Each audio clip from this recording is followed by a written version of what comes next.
안녕하세요. 마음의 지도를 탐험하는 시간입니다. 혹시 내 인생은 왜 이렇게 꼬여 있을까 하는 생각 해본 적 있으신가요? 남들은 잘만 산 것 같은데 나만 유독 제자리 걸음을 한 것 같고 모든 것이 뒤죽박죽 엉망진창으로 느껴질 때가 있습니다. 오늘 이야기는 바로 그 엉망진창이었던 제 과거로부터 시작됩니다. 20대 초반, 제 삶은 마치 방향을 잃은 배와 같았습니다. 진지하게 제 자신을 돌아보기 전이었죠. 이 이야기가 지금 힘든 시간을 보내고 있는 당신에게 작은 등불이 되기를 바랍니다. 본격적인 이야기에 앞서 이 내용이 당신의 마음에 울림을 준다면 잠시 시간을 내어 구독과 좋아요를 눌러주세요. 당신의 작은 클릭 하나가 이 지혜로운 이야기를 더 많은 이들에게 전하는 선물이 될 것입니다. 그렇게 선한 영향력을 나누는 당신의 삶에 더 큰 평안과 축복이 깃들기를 기원합니다. 저는 제 삶이 엉망이었던 이유를 크게 4가지 영역으로 나누어 볼 수 있었습니다. 그리고 이것은 비단 저만의 이야기가 아니라 제가 상담하며 만났던 많은 분들이 공통적으로 겪는 문제이기도 했습니다. 바로 직업과 소득, 인간관계, 감정 조절, 그리고 문제 대처 방식입니다. 첫 번째, 저의 직업과 돈 문제는 최악이었습니다. 저는 20대 초반까지 약 8년 동안 레스토랑 웨이터로 일했습니다. 그 일은 정말 힘들었고 그만두는 과정은 마치 학대적인 관계를 끝내는 것처럼 고통스러웠습니다. 저는 그 일에 완전히 갇혀 있었어요. 내가 이 일 말고 다른 걸 할 수 있을까 하는 끔찍한 자괴감에 시달렸죠. 고등학교를 겨우 졸업한 제 능력에 대한 자신감은 바닥이었습니다. 그 일과 맞물려 저의 돈 관리 능력은 재앙 수준이었습니다. 매일 현금으로 급여를 받다 보니 충동적으로 돈을 썼고 예산을 세우는 법은 전혀 몰랐습니다. 월세와 공과금은 항상 밀려 있었고 은행 연체 수수료는 눈덩이처럼 불어났죠. 레스토랑의 근무 시간 또한 비정상적이었습니다. 오전 10시부터 밤 12시까지 하루 종일 이어지는 근무를 3에서 4일 연속으로 하기도 했습니다. 이런 불규칙한 생활은 평범한 일상을 불가능하게 만들었습니다. 빨래를 하거나 평범한 데이트를 하거나 친구와 등산을 가는 것 같은 사소한 일조차 꿈꿀 수 없었죠. 일을 하지 않는 시간에는 그 힘든 일을 견뎌내기 위한 보상 심리로 시간을 보냈습니다. 물론 대학 시절 학비를 버는데 도움이 된 고마운 직업이기도 했지만 그 이면에는 제 삶을 갉아먹는 깊은 감정의 골이 있었습니다. 두 번째, 저의 인간관계는 그야말로 아수라장이었습니다. 저는 늘 얻을 수 없는 사람들, 감정적으로 불가능한 사람들을 쫓아다녔습니다. 제 연애는 이상하게도 6주를 넘기지 못하는 징크스가 있었죠. 또는 문제가 많은 사람들을 만나 그들을 돌봐주거나 제 곁에 머물게 하려고 애원하며 매달렸습니다. 버림받을 것에 대한 두려움에 쉽게 상처받았고 강렬하지만 부정적인 에너지를 뿜어내는 영혼이었습니다. 솔직히 말해 당시의 저였다면 저 자신과도 데이트하고 싶지 않았을 겁니다. 세 번째로, 저는 감정적으로 매우 불안정했습니다. 저는 기분 부전장애라는 가벼운 형태의 만성 우울증을 앓고 있었습니다. 어린 시절부터 계속되었지만 평생을 그렇게 살아왔기 때문에 그게 문제라는 것조차 인지하지 못했죠. 비교할 대상이 없었으니까요. 저는 감정적으로 차갑게 문을 닫아버리거나 아니면 누군가 저를 실망시킨다고 느끼면 분노에 차서 반응했습니다. 저의 감정 상태는 크게 3가지, 분노, 무감각, 그리고 피곤함으로 요약할 수 있었습니다. 가끔 즐거울 때도 있었지만 대부분의 시간을 이 3가지 감정 속에서 허우적거렸습니다. 일하거나 음악을 할 때를 제외하고는 늘 에너지가 없었고 지쳐 있으면서도 동시에 예민하게 날이 서 있는 모순적인 상태로 살았습니다.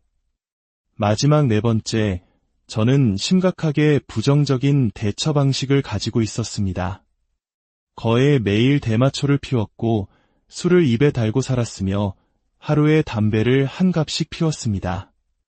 제 삶에 헬스장은 존재하지 않았고 심리상담은 생각조차 해본 적 없었죠. 꾸준히 하는 것이라고는 아무것도 없었습니다. 깊이 있는 책을 읽지도 건강한 식사를 하지도 안정적인 관계를 맺지도 못했습니다. 저는 그저 인생이라는 망망대해에서 허우적거리며 스스로에게 끊임없이 질문을 던졌습니다. 언제쯤 정신 차리고 제대로 된 연애를 할 수 있을까? 언제쯤 돈 때문에 이렇게 허덕이지 않을 수 있을까? 더 좋은 직업을 가질 수는 있을까? 언제쯤이면 학교로 돌아갈 수 있을까? 대체 이 지긋지긋한 담배는 언제 끊을 수 있을까? 언제쯤 이 감정의 구렁텅이에서 벗어날 수 있을까? 이 모든 질문에 대한 저의 대답은 늘 한결같았습니다. 언젠가는 나아지겠지. 미래의 모든 것을 떠넘기는 것이었습니다. 하지만 정작 그 언젠가를 위해 지금 당장 무언가를 하지는 않았습니다. 어떻게 해야 할지 몰랐기 때문이죠. 이것이 바로 기분 의존적 행동입니다. 기분이 내키면 상황이 좀 나아지면 새로운 직장을 알아봐야지. 마음의 여유가 생기면 담배를 끊어야지. 이런 생각들이 바로 저를 꼼짝 못하게 만든 함정이었습니다. 많은 경우 이런 기분 의존적 행동은 어린 시절의 트라우마와 깊은 관련이 있습니다. 어린 시절의 상처와 해결되지 않은 감정들이 무의식 속에 남아 우리의 발목을 잡는 것이죠. 물론 모든 가족에게는 어느 정도의 역기능이 존재하기에 트라우마라는 단어가 너무 거창하게 들릴 수도 있습니다. 하지만 중요한 것은 과거의 경험이 현재의 우리에게 어떤 영향을 미치고 있는지를 이해하는 것입니다. 이제 이 네 가지 영역이 당신의 삶에는 어떻게 적용될 수 있을지 함께 살펴보겠습니다. 누구나 자신만의 방식으로 삶이 엉망인 부분들을 가지고 있습니다. 이 시간을 통해 당신이 힘들어하는 문제의 핵심을 발견하는데 도움이 되기를 바랍니다. 네 가지 영역, 즉 직업과 소득, 인간관계, 감정 조절, 그리고 대처 방식은 서로 긴밀하게 연결되어 영향을 주고받습니다.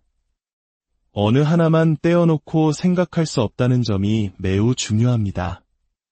예를 들어 제가 짧은 연애를 끝냈을 때 저는 더 많은 담배를 피우고 술을 마셨습니다. 감정적으로는 더욱 움츠러들었죠.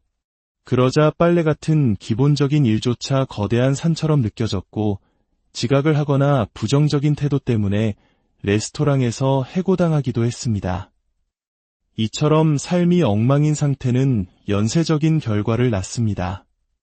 하지만 반대로 한 영역에서의 성공은 다른 영역에도 긍정적인 영향을 미칩니다. 그러니 너무 복잡하게 얽혀 있다고 해서 절망하지 마세요. 자, 첫 번째 영역부터 자세히 들여다보겠습니다. 바로 직업과 소득입니다. 직업과 소득은 우리 삶의 기반을 이루는 발판과도 같습니다. 우리가 살아갈 집을 마련하고 식료품을 사고 때로는 성장을 위한 책을 살 수 있게 해주죠. 안정적인 소득은 우리가 생존의 위협, 예를 들어 집을 잃을지도 모른다는 공포나 휴대폰 요금이 끊길지도 모른다는 불안감에서 벗어나게 해줍니다. 끊임없이 앞서 나갈 수 없다는 위기감에서 벗어나야 비로소 다른 영역들을 돌볼 여유가 생깁니다. 물론 많은 사람들이 저처럼 월급날만 기다리며 빠듯하게 살아간다는 것을 압니다. 하지만 여기서 말하는 문제는 단지 돈이 없는 상황만을 의미하지는 않습니다. 돈은 충분히 벌지만 자신이 하는 일을 혐오하는 경우도 포함됩니다. 어쩌면 당장 직업을 바꿀 수는 없겠죠. 하지만 만약 어린 시절의 트라우마에서 비롯된 무의식적인 믿음이 당신을 그 자리에 묶어두고 있다면 우리는 바로 그 부분을 들여다봐야 합니다. 이러한 재정적 기반이나 삶의 목적 없이는 그저 살아남기 위한 스트레스나 불만족감이 눈덩이처럼 불어나 다른 모든 것에 영향을 미칩니다. 인간관계, 감정 조절, 그리고 대처 방식 모두를 악화시키죠. 혹시 당신도 싫어하는 직업 때문에 힘들어하며 그 불만을 연인에게 쏟아내고 있지는 않나요? 그로 인해 두 사람 사이에 보이지 않는 벽이 생기고 있지는 않나요? 바로 그런 것을 의미합니다. 직업과 소득과 관련하여 우리가 흔히 빠지는 함정들은 다음과 같습니다. 첫째, 내가 잘하는 건 이것뿐이야 라는 믿음 때문에 싫어하는 직장에 갇혀 있는 경우입니다.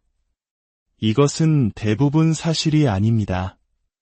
이런 믿음은 직장에서 부당한 요구를 거절하지 못하거나 추가 근무를 떠맡는 행동으로 이어지기도 합니다. 둘째, 사회 초년생처럼 직장 생활이 어떻게 돌아가는지 몰라 압도당하고 힘들어하는 경우입니다. 셋째, 오로지 일과 돈에만 집중하느라 자신의 감정, 인간관계, 휴식을 완전히 희생하는 경우입니다. 우리는 이것을 워커홀릭이라고 부르죠. 직업이 자신의 유일한 정체성이 되어버리는 것, 이 또한 어린 시절의 트라우마와 관련이 깊을 수 있습니다.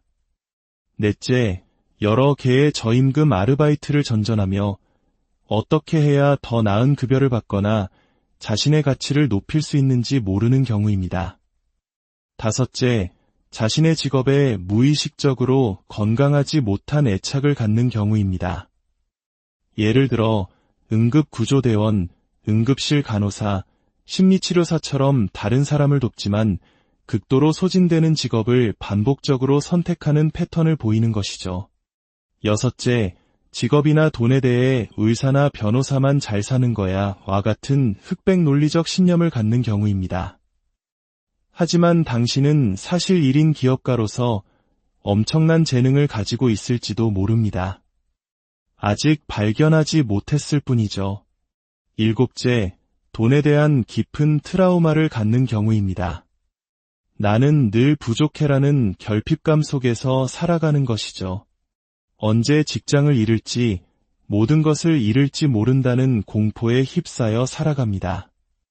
여덟째, 역설적으로 매우 똑똑하고 유능하며 여러 자격증까지 갖췄지만 그것을 성공적인 커리어로 연결하는데 어려움을 겪는 경우입니다.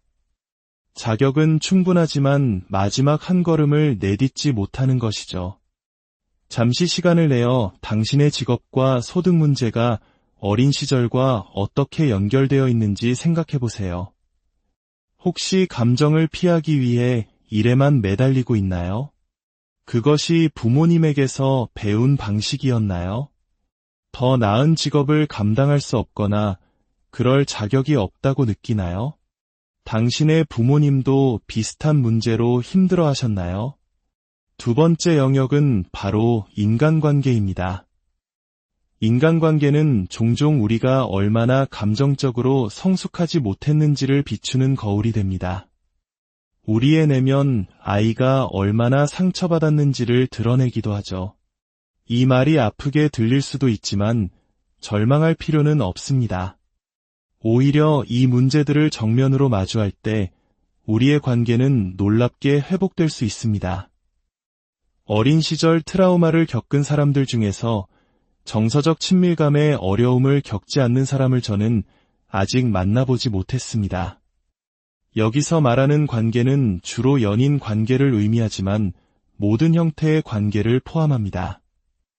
인간관계에서 우리가 흔히 겪는 문제들은 다음과 같습니다.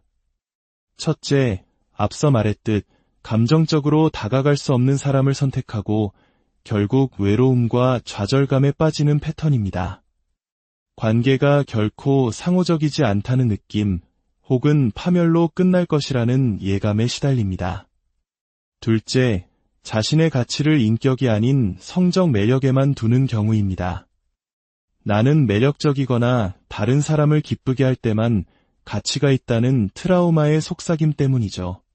셋째, 관계가 시작되고 약 2달쯤 지나면 상대방의 사소한 것, 예를 들어 신발 취향이나 식성이 마음에 안 든다는 이유로 갑자기 혐오감을 느끼고 관계를 끊어버리는 패턴입니다. 이것은 친밀감에 대한 두려움에서 비롯된 내면 아이의 방어기제일 수 있습니다.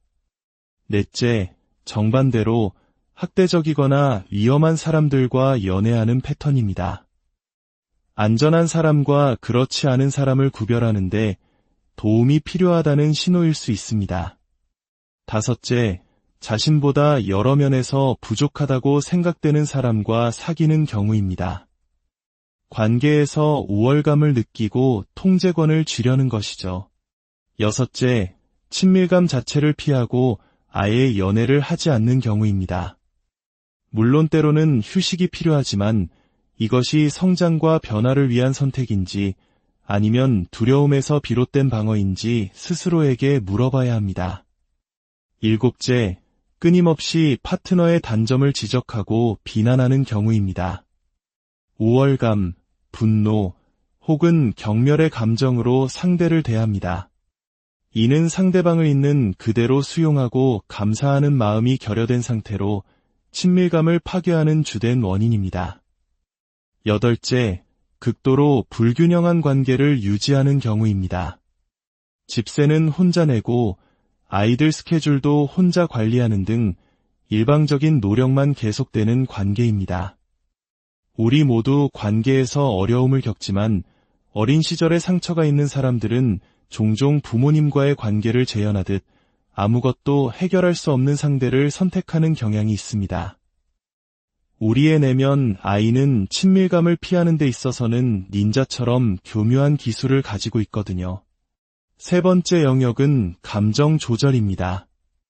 안정적인 소득만큼이나 감정을 잘 다루는 능력은 우리 삶의 모든 것을 더 원활하게 만듭니다.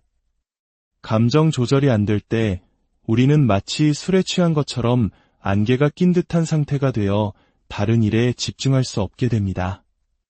흥미롭게도 생존 모드에서 벗어나거나 안정적인 수입이 생기면 감정 조절 능력이 눈에 띄게 향상되기도 합니다.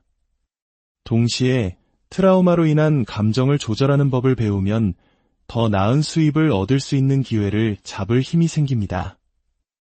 이 네 가지 영역이 얼마나 긴밀하게 연결되어 있는지 보여주는 부분이죠.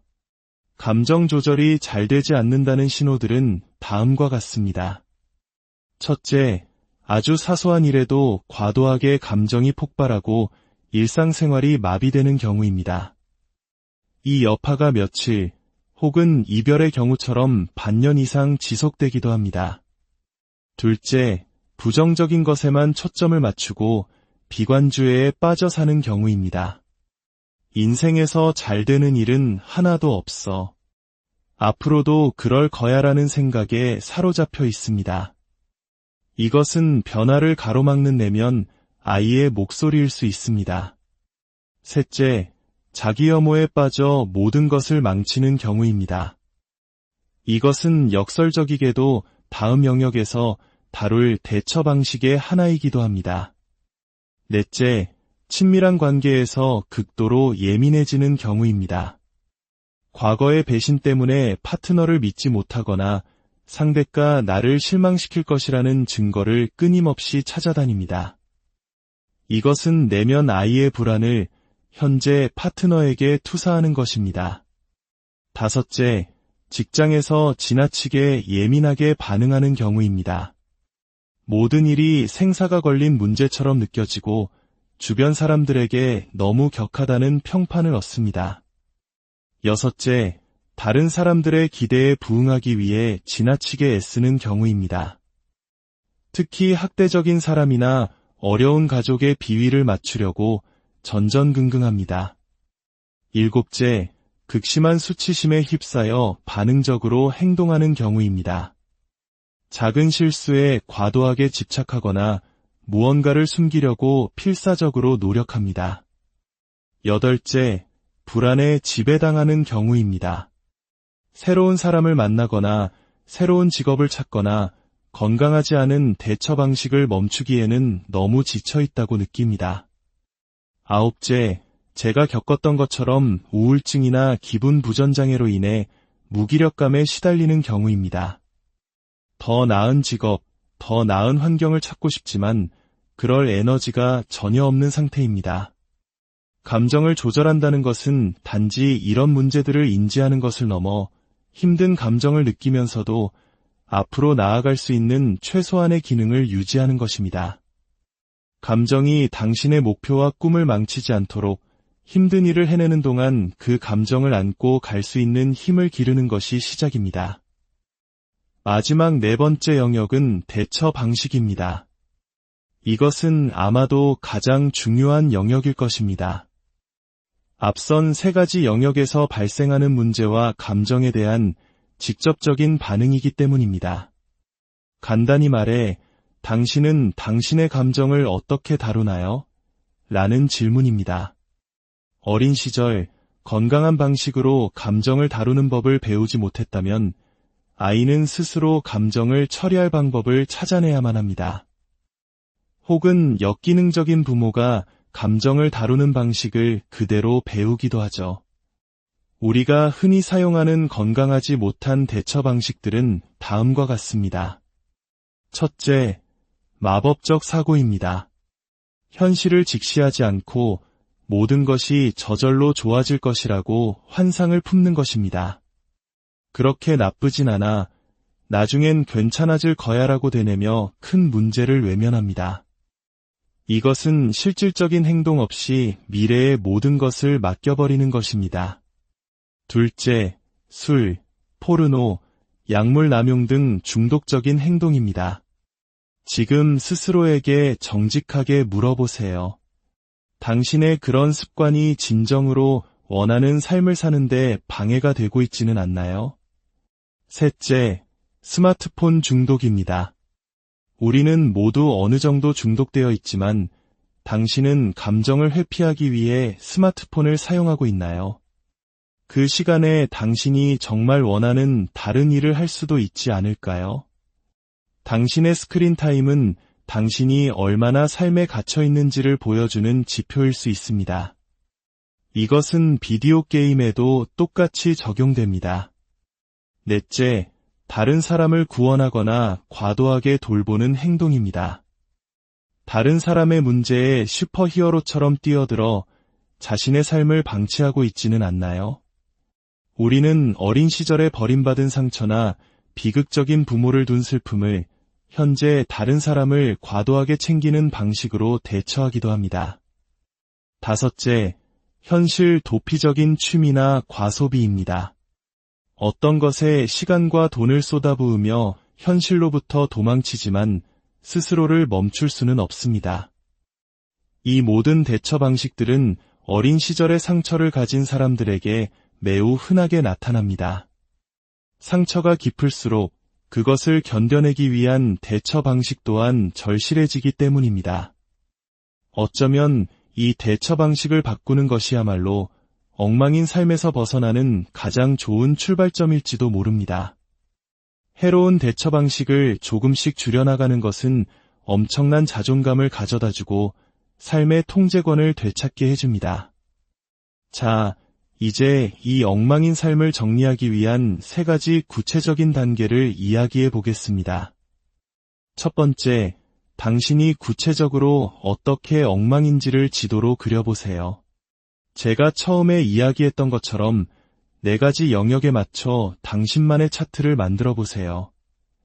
막연하게 내 인생은 왜 이럴까라고 느끼는 대신 각 영역에서 당신을 가로막는 문제들을 구체적으로 적어보는 것입니다. 예를 들어 어떤 사람의 차트는 이럴 수 있습니다. 직업, 소득, 직장에서 거절을 못하고 모든 부탁을 들어준다. 나는 부당하게 적은 월급을 받으며 결핍감에 시달린다. 추가 근무에 대한 보상도 받지 못한다. 인간관계, 내가 일에 집착하는 것을 파트너가 지지해주길 기대한다. 내가 함께 있어주지 않는다는 이유로 자주 다툰다. 감정 조절, 사람들이 내 노력을 알아주지 않으면 무너져 내린다. 공격받았다고 느끼면 거리를 두고 수동 공격적으로 변한다. 대처 방식. 사람들을 기쁘게 하기 위해 내 한계를 넘어 노력한다. 과도한 업무나 다툼 후에는 포금을 한다. 꾸준히 구직 사이트를 보지만 지원하지는 않는다. 이 차트를 작성하려면 아주 솔직해져야 합니다. 그리고 이 차트를 통해 한 영역의 문제가 다른 영역에 어떤 영향을 미치는지 파악해보세요. 예시에서는 직장에서의 거절 못하는 문제가 음주량을 늘리고 파트너와의 다툼을 유발하고 있습니다. 이제 이 문제들이 없다면 당신의 삶이 어떤 모습일지 상상해서 적어보세요. 그리고 이 모든 문제의 중심에 있는 가장 큰 영향을 미치는 핵심 문제를 하나 선택하는 것이 도움이 될 것입니다. 두 번째, 기분 의존적 행동의 함정을 인식하세요. 앞서 언급했듯이 기분 의존적 행동은 우리의 성장을 가로막는 무의식적인 계획입니다. 다음 주에 회사 일이 좀 잠잠해지면 파트너와 싸우는 걸 멈출 거야. 제대로 된 연애를 시작하면 야동 보는 걸 끊을 거야. 기력이 좀 생기면 그때 새 직장을 알아볼 거야. 이 생각들의 공통점은 무엇일까요? 모두 지금 여기가 아닌 미래를 향해 있습니다. 외부 상황이 저절로 나아지면 에너지도 생길 것이라는 막연한 기대입니다. 하지만 당신의 삶은 기다려주지 않습니다. 기분 의존적 행동에 대한 유일한 해결책은 지금 여기서 행동하는 것입니다. 제가 담배를 끊을 때 성공했던 모든 시도는 지금 당장 담배를 버리는 행동에서 시작되었습니다. 불편함을 견딜 수 없을 것이라는 생각은 사실이 아닙니다. 오히려 지금 여기에 불편함을 감수하는 것이 우리가 진정으로 원하는 변화를 가져다 줍니다. 세 번째, 당신이 이미 잘하고 있는 것들에서부터 시작하세요. 삶이 엉망이라고 느껴질 때 우리는 종종 우리 자신이 완전히 실패자라고 생각합니다. 하지만 그것은 사실이 아닙니다. 당신이 이미 잘하고 있는 것들, 작든 크든 당신이 삶을 지탱하고 있는 부분들을 놓치지 마세요. 제 과거 차트에서 저는 제가 잘하고 있던 부분들을 빼놓았습니다. 예를 들어, 저는 레스토랑에서만큼은 고용 가능한 사람이었고, 그 덕분에 대학을 마칠 수 있었습니다. 관계는 엉망이었지만 저는 사람들과 깊이 있는 대화를 나눌 수 있는 사람이었습니다. 저의 미친 짓과 약물 경험은 역설적으로 타인의 고통을 이해하는 자산이 되었고 위험을 감수하는 법을 배우게 해주었습니다. 그리고 그 능력은 훗날 제 사업을 시작하는 용기가 되었습니다. 당신의 차트에서 가장 큰 영향을 미치는 단 한 가지를 선택하세요. 만약 음주 문제가 당신의 감정과 관계를 망치고 있다면 술을 끊는 것에 집중하세요. 만약 파괴적인 연애 패턴이 당신의 일과 감정을 모두 흔든다면 잠시 연애를 멈추세요. 한 번에 모든 것을 고치려고 하면 아마 아무것도 해내지 못할 것입니다. 이 모든 과정의 핵심에는 내면 아이가 있습니다. 우리의 내면 아이는 종종 나는 할 수 없어라고 속삭입니다. 지금은 시도할 수 없어. 새로운 사람을 만나는 건 견딜 수 없어. 새로운 분야에 도전하는 건 너무 두려워. 이 목소리는 어린 시절 아무런 도움도 받지 못했던 고통의 메아리입니다. 하지만 기억하세요. 당신은 더 이상 무력한 아이가 아닙니다. 당신은 성인이고 과거에는 감당할 수 없었던 것들을 이제는 감당할 수 있는 힘을 가지고 있습니다. 가장 중요한 것은 더 이상 당신의 내면 아이가 가진 고통과 신념이 당신의 삶을 조종하도록 내버려두지 않는 것입니다. 당신의 삶을 바꾸는 것은 거창한 계획이 아니라 오늘 내딛는 작은 한 걸음에서 시작됩니다. 어쩌면 그 한 걸음은 당신의 차트를 작성하는 것일 수도 있고 도움을 줄 수 있는 상담사를 알아보는 것일 수도 있습니다. 아니면 오랫동안 미뤄왔던 면접 지원서를 오늘 밤 제출하는 것일 수도 있습니다. 그 어떤 것이든 좋습니다. 당신의 작은 발걸음 하나하나가 모여 단단한 길을 만들 것입니다. 당신 안에는 당신이 생각하는 것보다 훨씬 더 큰 힘이 잠재되어 있습니다. 부디 그 힘을 믿고 당신의 삶을 위한 첫걸음을 내딛기를 바랍니다.